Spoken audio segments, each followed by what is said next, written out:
TV's Colton Prale is standing by for us on Parliament Hill with more. Colton, we just had that breaking news today. Chrystia Freeland stepping down, all on the same day that she is set to deliver that fall economic report. Yeah, and in a public letter, she comments on the fact that there has been tension between her office and the PMO for the last several weeks, and that on Friday he asked her to no longer be his finance minister, but that there would be another option in cabinet for Ms. Freeland. She says that's something that she can't take. She can't continue to work in that cabinet if she doesn't have the confidence of the Prime Minister, and she says that's something that clearly has been lost if she can't serve as his finance minister. And so the implication here of what we're seeing is really quite significant. It not only speaks to two very different ideologies in how to move forward, and we see reference to that throughout the letter, talking about Freeland saying she put strenuous efforts to manage spending to give Canada flexibility in order to deal with the tariff threat posed by Donald Trump. She talks about keeping our fiscal powder dry, having reserves in case there is a tariff war, and the need to eschew what she calls political gimmicks. This is a very clear message that there has been opposing views on how best to deal with not only the tariff threat that Canada is facing, but also how to deal with our fiscal policy. And we've seen that in the lead up to this fall economic statement that Ms. Freeland will be delivering later on this afternoon. So much of the talk has been about the fact that this government has been unable to maintain the fiscal anchors that it sets for itself. And certainly in this new fall economic statement, we are expecting a certain amount of new spending. We've seen as of Friday that they're spending $26 billion over the next 6 years on business tax incentives. We've seen housing policies. There was a press release last week that talked about that there was going to be a suite of additional housing policies in this. We know there's going to be spending on the GST tax relief, $1.6 billion. There's certainly been reports that there were disagreements over whether that was the appropriate thing to do at this point in time. And certainly there's been very fair criticism from a number of economists across the political spectrum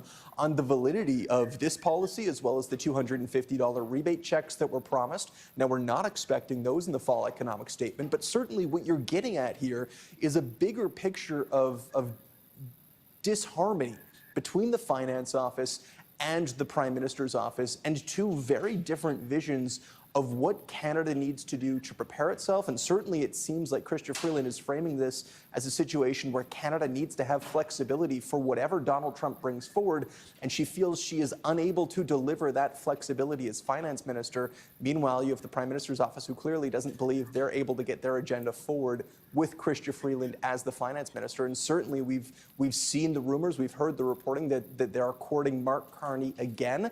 Whether this means they've been successful in that remains to be seen, but this is very significant for the Liberal cabinet, especially given the number of high-profile ministers they have lost or are losing. You know, we're talking Pablo Rodriguez, Sean Fraser, Chrystia Freeland, Randy Boissonnault, Dan Vandal, Jeanette Petitpas-Taylor. The list goes on. This is a very significant turnover for this cabinet, and certainly the next shuffle is going to be crucial for this government. All right, CTV's Colton Prale reporting for this in Ottawa. Thank you very much for this, Colton.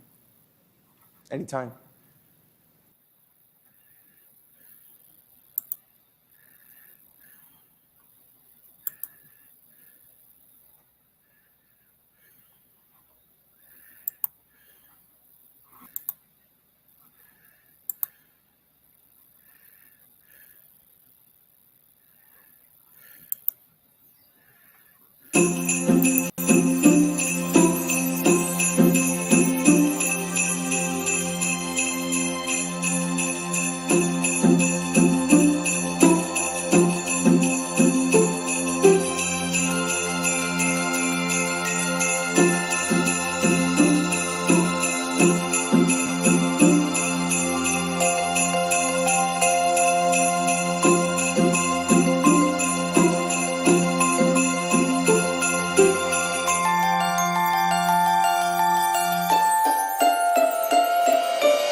Attention, Canadians.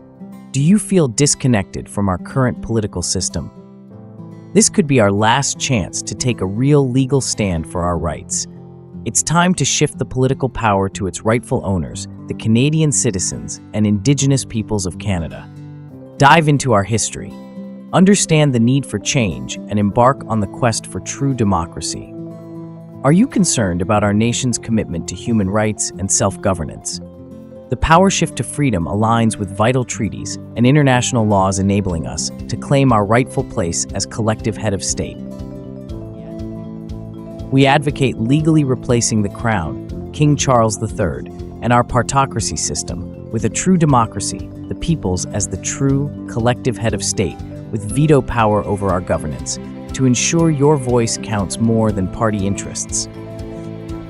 When our national collective civil and political rights are respected, your influence on policies will be direct and impactful. Join us on this noble struggle to make every Canadian and Indigenous peoples a meaningful participant in our future as collective head of state, which was legally owed and kept from us since the patriation of our Constitution, an official decolonization from the United Kingdom of 1982.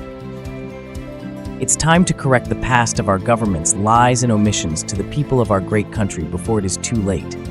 People 15 years old and over can sign our Canadian People's Referendum at canadianreferendum.ca and unite for our rights as the collective head of state in our Constitution. Together, we can be the example in reshaping Canada's future, not just for us, but for all peoples worldwide, once and for all. Are you ready to be part of this transformative movement? Join the Power Shift to Freedom movement by the Canadian People's Union and be part of a bold vision for Canada's future. Visit thecpu.ca for more details. Embrace and face the change required on your part to shape our future.